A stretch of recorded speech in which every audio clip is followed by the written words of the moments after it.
Namaskar, I'm Bishwa Karki, known as Mac Karki, the instructor of English from Education Television. Keep watching Education Television. So far, I have talked about passages, vocabulary, and so on and so forth. But today, I'm here with another topic. Can you guess what it is? Just wait. Please look at here. What can you see? Lake, forest, cloud, hills, and what about the second picture? Mountains, trees, again lake, and the third one? What can you see there? Yes, you can see green trees and green grass. So what are these? They all are the beauties of nature. What is nature to you? For some people, nature is just a collection of objects. For some people, nature is an area of study. If you ask me, nature is a kind of inspiration. Nature is a kind of encouragement. Nature is a kind of beauty that pleases me. So you can have your own ideas regarding nature, right? Let's see the next slide. How do you feel once you are in nature? How do you feel? Do you feel sad? Do you feel like weeping? Or what? When you see flowers, when you are in a forest or in a small stream, or when you are in such a place with flowers and lake and trees, how do you feel?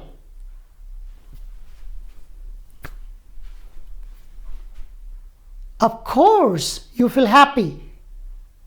You feel very, very excited. You begin to imagine.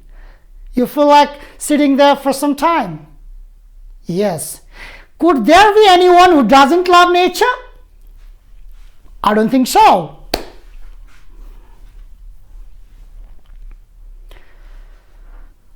Look at these pictures. What are they all about? Here is a lake and flowers. Lake and flowers. Lake, a boat, and flowers. Do you know the name of these flowers? Of course. It's given here. What are they?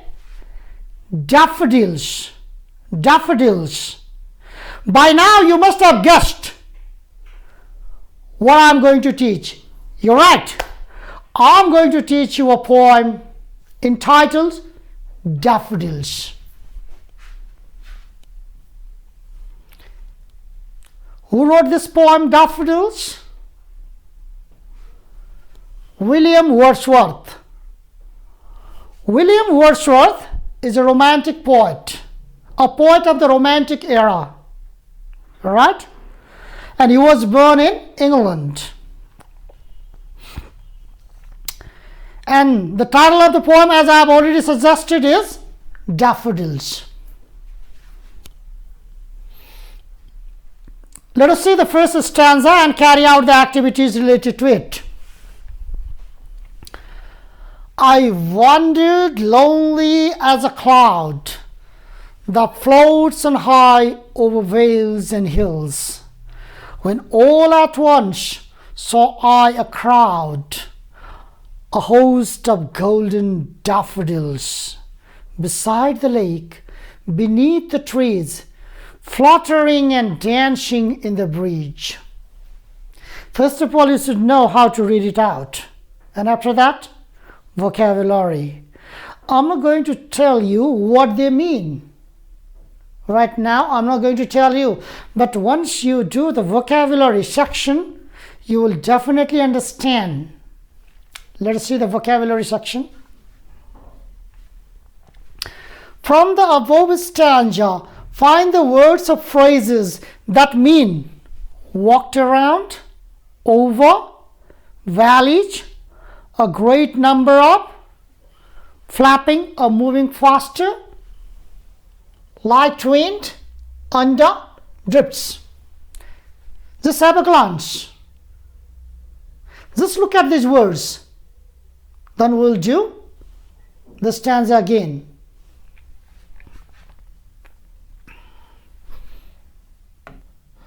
Okay. I wandered, lonely as a cloud,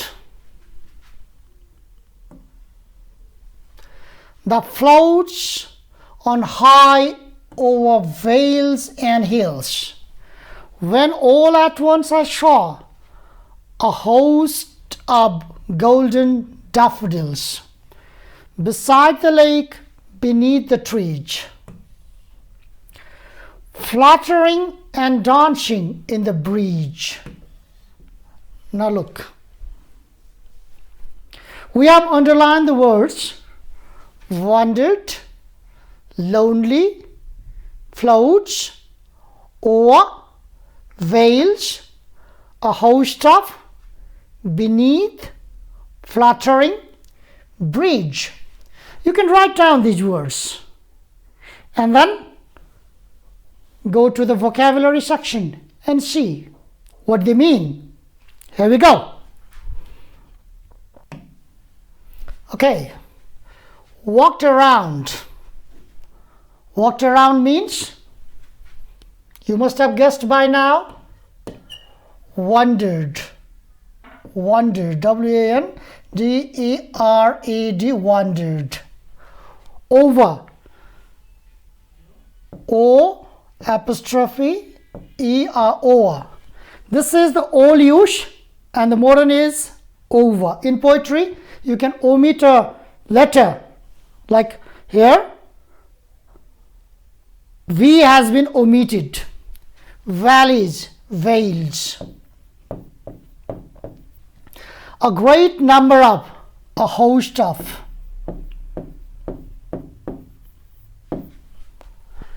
Flapping, or moving faster, fluttering.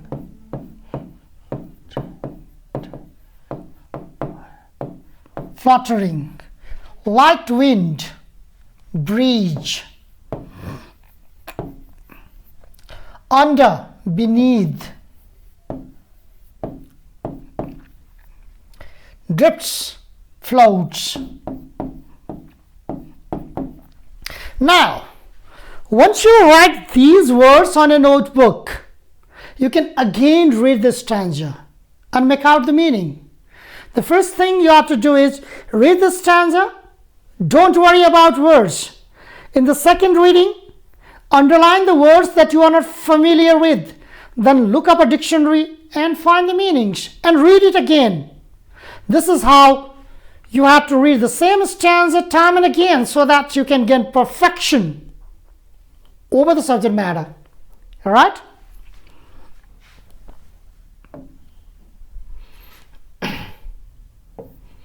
Now let us see. We have already gathered the knowledge regarding this vocabulary. I wandered, I walked. Lonely, alone, as a cloud that floats, that drifts.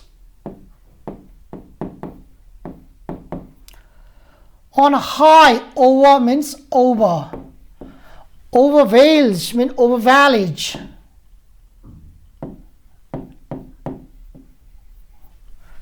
When all at once I saw a crowd,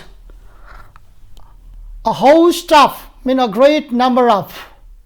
A host of means many. Golden daffodils beside the lake, beneath the trees. They were under the trees. Fluttering means flapping, moving faster. And dancing in the breeze means light wind.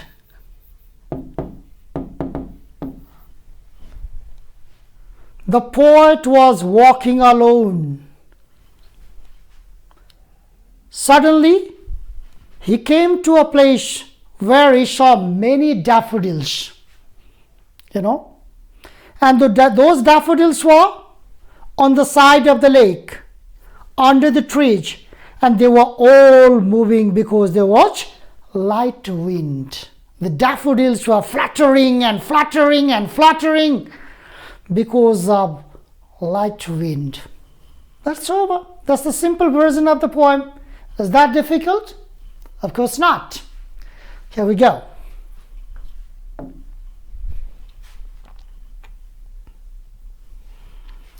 Stanza 2.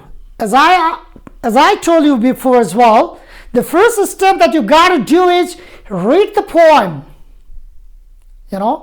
in a proper way. That improves your pronunciation. After that, underline the words that you do not know the meaning of. Look up a dictionary, find the meaning, and read the stanza again. After that, you understand what the stanza means. Then the next way is summarize the stanza in your own way. Here we go.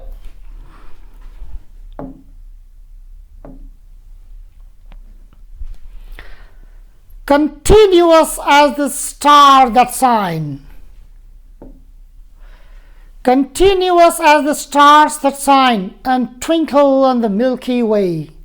This trust in never-ending line along the margin of a bay. 10,000 saw I at a glance, touching the heads in a sprightly dance. Now once again. Continuous as the stars that shine and twinkle on the Milky Way, this trust in never-ending line along the margin of a bay. 10,000 saw I at a glance, touching the heads in a sprightly dance. What does that mean? Let us see the vocabulary exercise and we'll come back to this portion again.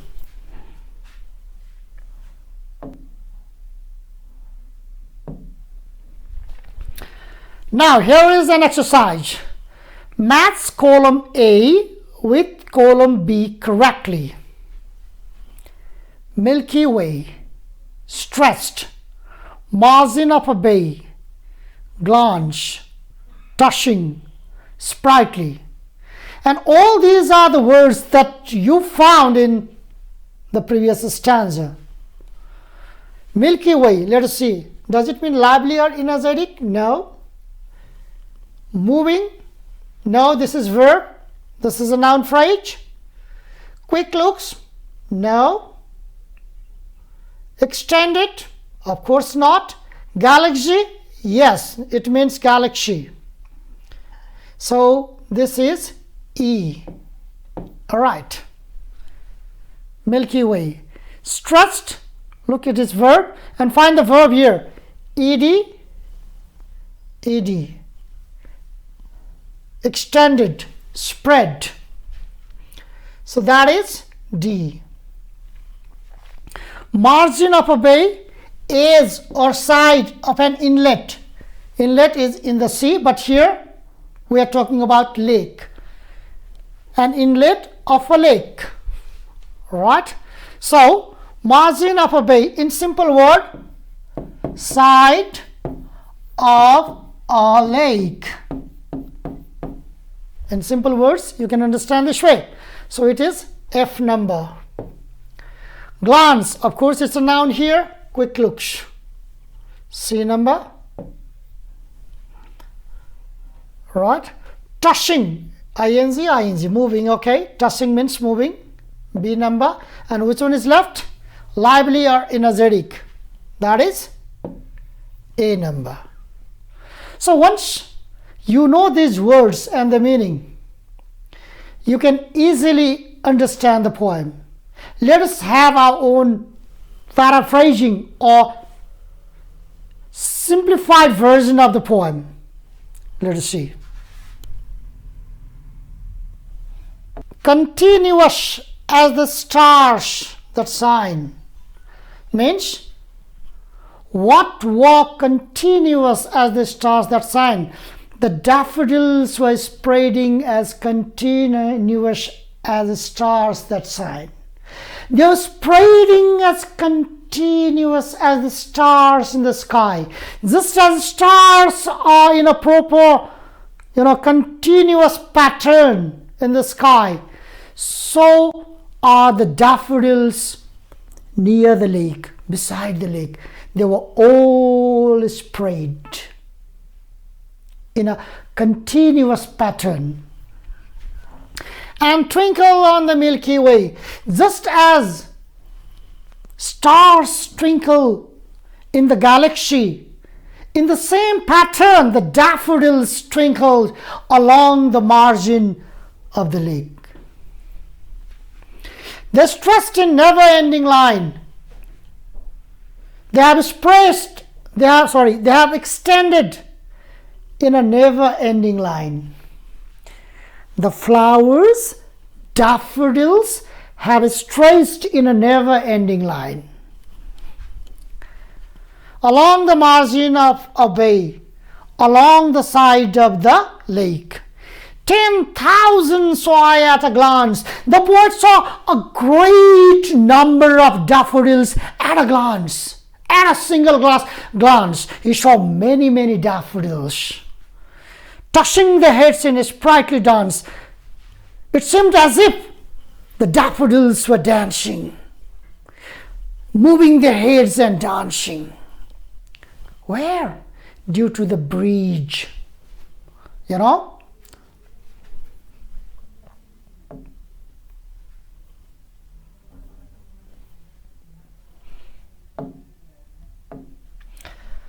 Now let us see the third stanza as well.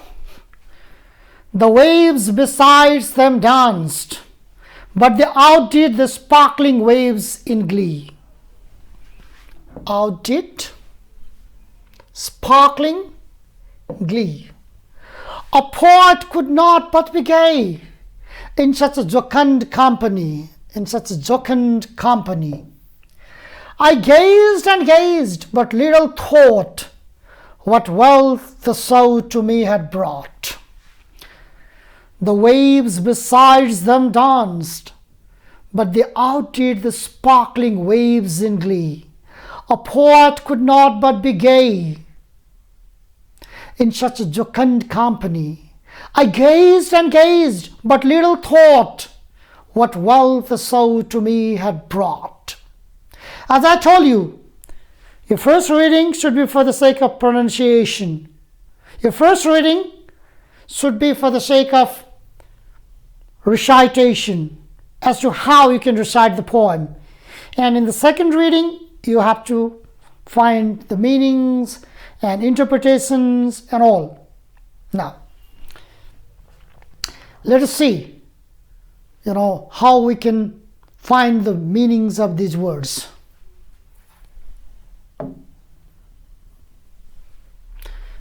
All right. First of all, let me talk about these questions. The waves beside them danced. What does that mean? Look, we have got the waves beside them danced. What do you mean by them? What does them refer to?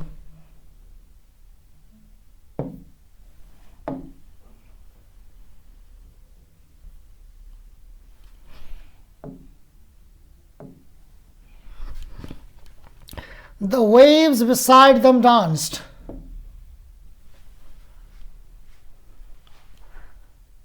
The waves beside them, on their side. Beside them. Them means whom? Beside whom? Of course, beside daffodils. Okay? That's what it is.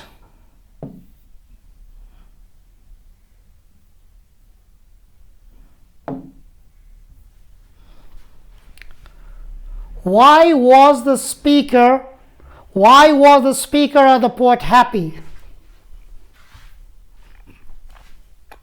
A poet could not but be gay. What does the word gay mean? In this context. Of course, the question itself indicates. Why was the speaker or the poet happy? So gay means happy. Why was the poet happy? In such a jocund company, in such a beautiful company. Company means companionship, friendship. The poet was happy because he was in a cheerful situation. He was in a cheerful condition with beautiful daffodils. Right?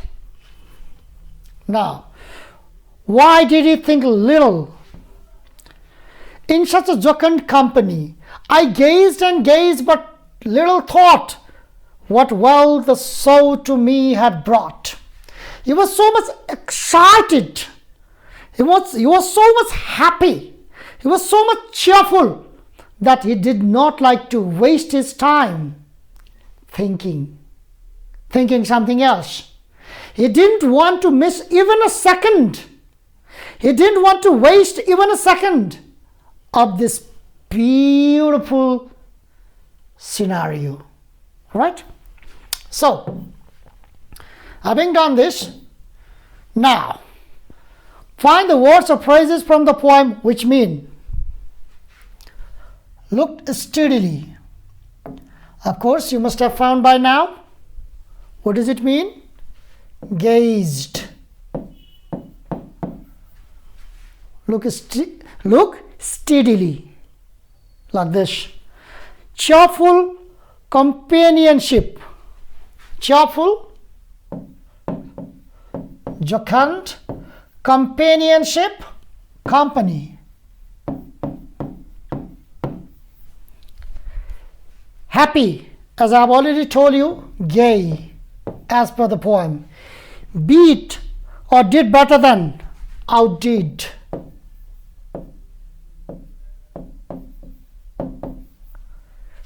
Joy. Let us see.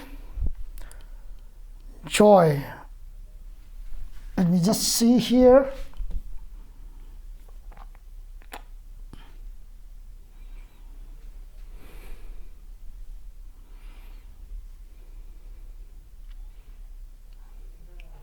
In glee, yes. Glee, joy.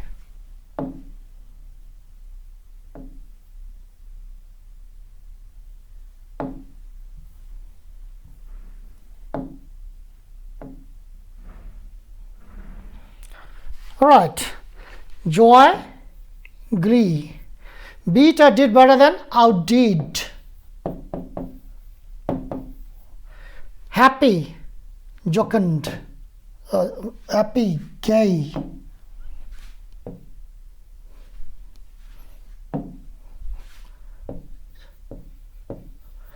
Cheerful companionship. Jocund, company. Looked steadily, gazed. Bright, gleaming, shining. Bright, gleaming, shining, sparkling.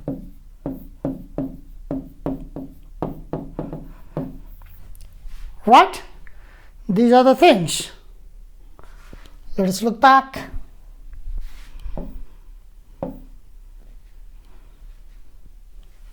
Sparkling. Now you have found the meaning. Glee, you have found the meaning. Gay, jocund company. Gazed, outdid. You found the meanings of all these words. Now you can easily write a simplified version of this stanza. Now we are towards the end of this poem. That is the last stanza. Let us read it.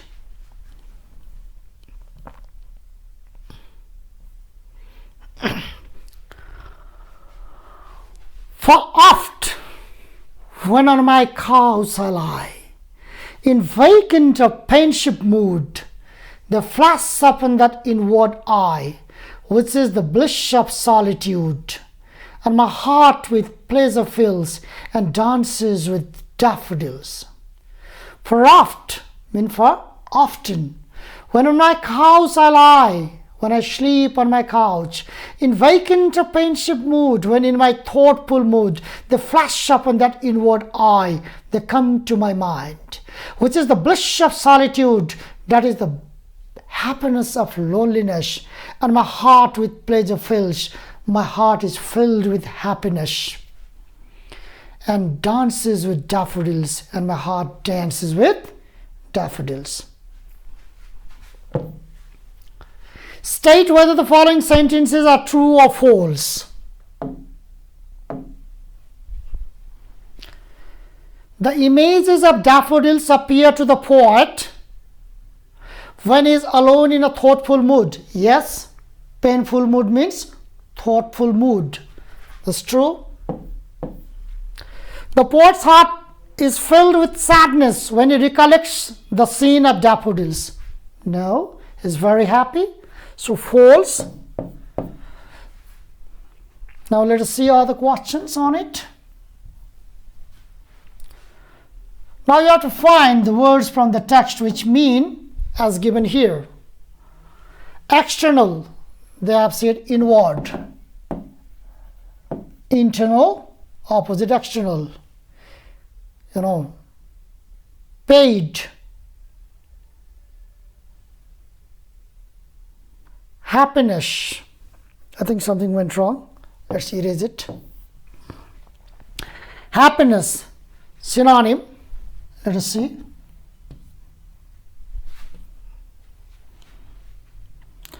So, what is the synonym of happiness? We have got here bliss. All right. Happiness, synonym is bliss. Synonym is bliss. External, inward, and it's not paid, it's pain, and opposite to pain is pleasure. All right. So this is how we have done different exercises from the poem. We've done true and false. We've done vocabulary of phrases. We've done matching the words with the phrases and all. So within the single poem, we can do so many exercises. Question answers, synonyms, antonyms, match column A with column B, and many more. If you practice a poem in different ways, you will definitely be able to write the summary of the poem yourself. I'll be coming with more videos. I'll be coming with more classes in the days to come. Keep on watching Education Television.